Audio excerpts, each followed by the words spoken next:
Again, some of the latest information we have as of this minute. Search and rescue crews have evacuated the World Trade Center site after the partial collapse of another nearby building. It's One Liberty Plaza, a 54-story tower whose tenants include Nasdaq.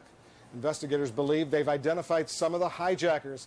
Part of the probe is focusing on Florida, where several people are being questioned. Several homes were searched. New details of possible efforts to save the plane that crashed in Pennsylvania. At least 2 of the passengers were able to call relatives. One passenger told his wife the men on board had voted to try to overtake the hijackers. And members of Congress held a vigil tonight on Capitol Hill. Tomorrow they're expected to approve $20 billion for the recovery and the investigation.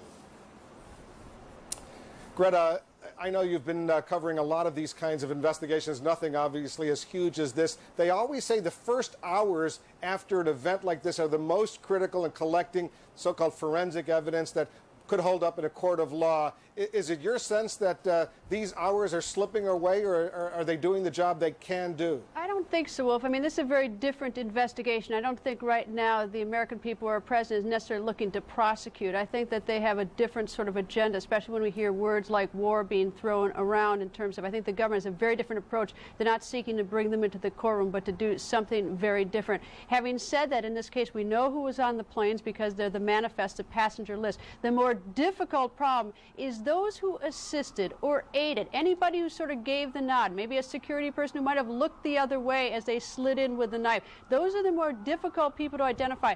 And I don't think that it's necessary, that we're going to get those people. But those people who helped are just as involved in the conspiracy to kill all these people and are just as responsible.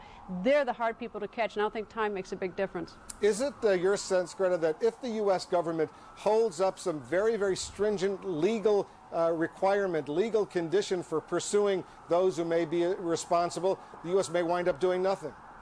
I don't think the U.S. is going to do nothing. I mean, listening to Senator Shelby, Senator McCain, the President of the United States, I think the American government is going to do something. I don't know what it is, but I also think if given the opportunity to bring people into court, I think they will do that. And in 1996, a statute was passed, an anti-terrorism statute, in which if you are convicted under that statute, you are eligible for the death penalty. You'll be tried in federal court, and you will be eligible for the death penalty. And I suspect, with the magnitude of the destruction and tragedy, that you'll get the full force of the government against you. And the reason that Ramzi Youssef, the mastermind of the first World Trade Center bombing, is serving a life sentence plus 200 years, didn't get the death penalty is what?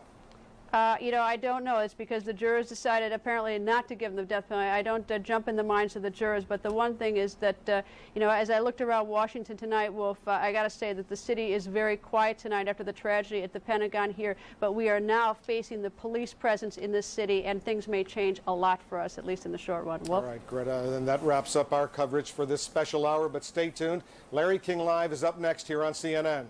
Larry will be talking to witnesses, aviation safety experts, terrorism experts, and lawmakers on the day after the attack on America. Good night, Wolf. Good night, Greta. Right after Larry King, there will be a special one-hour CNN report, America Under Attack, hosted by CNN's Aaron Brown and Paul Lazano. Good night.